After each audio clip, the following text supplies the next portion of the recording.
ሰላም ጓደኞቼ ዛሬም ተመልሼ በሌላ ቪዲዮ መጥቻለሁ። ቲክታክ ሻፕ ይሄን የመሰለ የፀጉር ማድረቂያ ልኩልኛል ማለት ነው። 3 አይነት መገጣጠሚያዎች አሉት።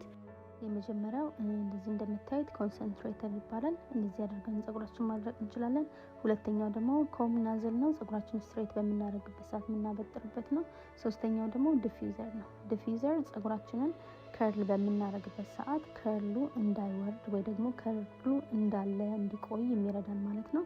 እዚህ ጋር እንደምታዩት ምንም አይነት ፕሮዳክት አላረኩበትም።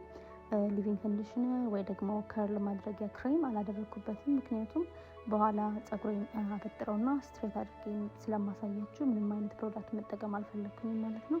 ይሄው እንደምታዩት በቀላሉ ደርቆ እንደዚህ ፍሪዝ ሆኖ መሄድ ትችላላችሁ ማለት ነው።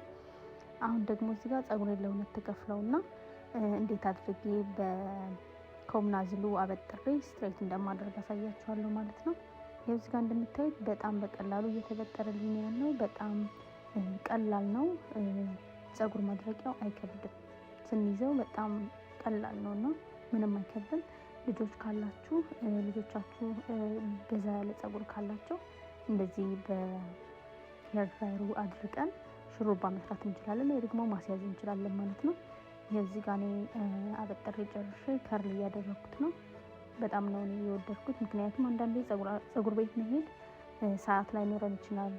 እንደዚህ ቤታችን ውስጥ ግን እንደዚህ ሄር ድራየር ካለን በማንኛውም ጊዜ ፀጉራችን ራሳችን መስራት እንችላለን ማለት ነው።